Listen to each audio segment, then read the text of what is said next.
wako na news, wako na sijui nini hizo zote.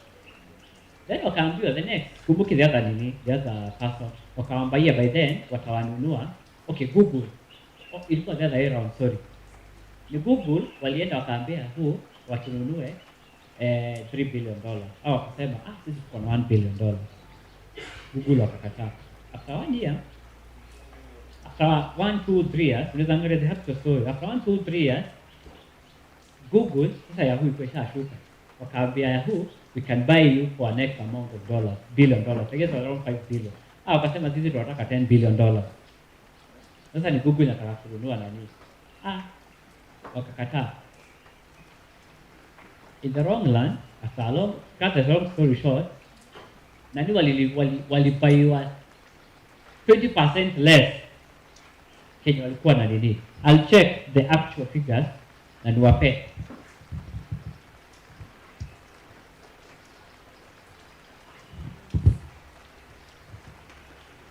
So nasikia food imekuja na inaweza kuwa baridi. So the next, after lunch tutafanya hii finalization kidogo, then we do the practical part. So wacha tu tuende lunch na mimi nitafuta the actual figures nitazi project hapo. Ndio? Lunch time.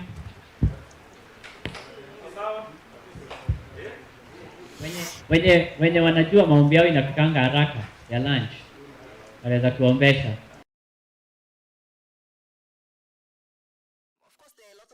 Issues around shared responsibility for the broadband networks and how one pays for it. In many countries, there are also issues around security and use of information, because the more you put people on platforms, and this is I think the good thing in India now, there's a lot of discussion around how much information is public and how much information is private, who builds the main platform.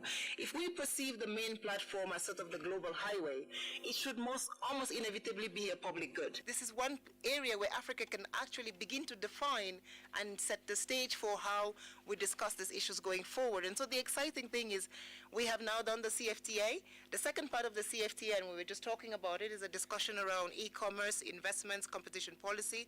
And my hope is that we will be able to have a discussion on how we regulate e-commerce, digital trade, to ensure that it fulfills the promise of being as inclusive as we think that it should be. Countries have to prepare themselves for a digital economy that is going to be possibly very challenging, very difficult to adjust to adapt to, but where Africa in general, and some African countries in particular, have incredible advantages if they do it right. Is that some of this regulation that was meant to exclude with the digital age is actually including, because you have this 170 million transactions at $2 a day happening in India. And so I think that we all need to start following the regulatory process. A big debate now in the last 2 months in India is the whole issue of governance, transparency, and the governance around individual IDs and individual information.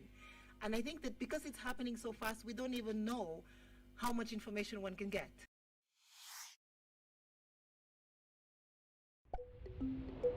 Since 2019, the ECA has been working with its partners, the African Union Commission, the International Trade Center, and the United Nations Conference on Trade and Development on a project financially supported by the European Union to support AFCFTA implementation across Africa.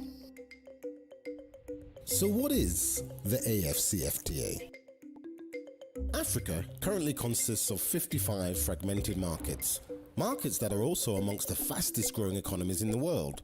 Yet trade within the continent is the lowest globally. Africa does more trade with those outside its continental borders than with its neighbours. But this is about to change.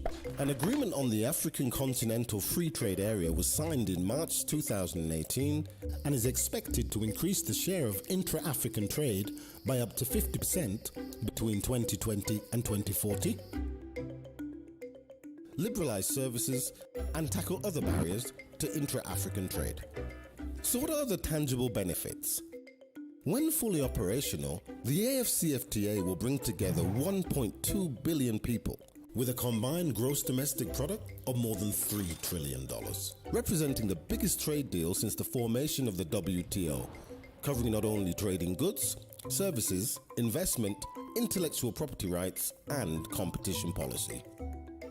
The agreement is expected to benefit small and medium-sized businesses, which are responsible for more than 80% of Africa's employment and 50% of its GDP. ECA has been working with its partners to support and prepare countries for putting the agreement into practice. This means setting up platforms for dialogue and national regional events for discussion on the AFCFTA, supporting the African Union member states in developing national strategies to ensure countries can implement the AFCFTA considering the characteristics of their own markets, developing an AFCFTA country business index which will monitor and evaluate the implementation of the agreement for business. In addition to business, also mitigating the challenges, like ensuring the gender and youth-sensitive implementation of the AFCFTA, as well as mobilizing financial resources for implementation. The AFCFTA is an African solution for supporting industrial development, creating new business opportunities, generating jobs, and reducing poverty.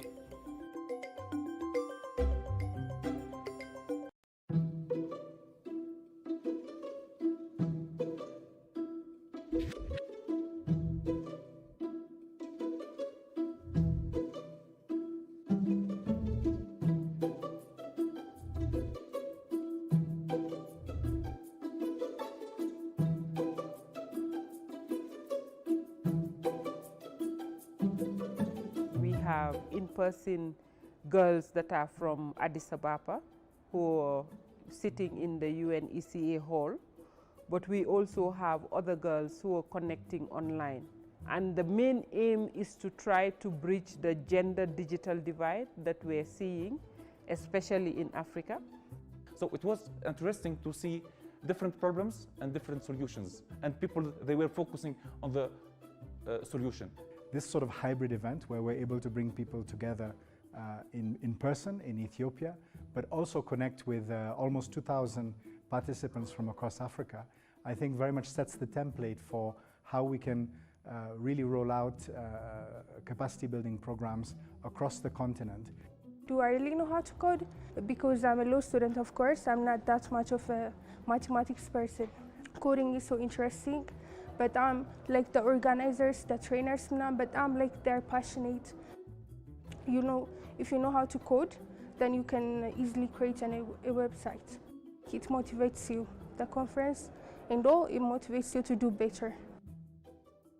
All the young ladies I have seen here are so committed, engaged, and they are eager to learn. And I hope these girls show the rest of the world peaceful Africa, economically active Africa. Who are we? Africa!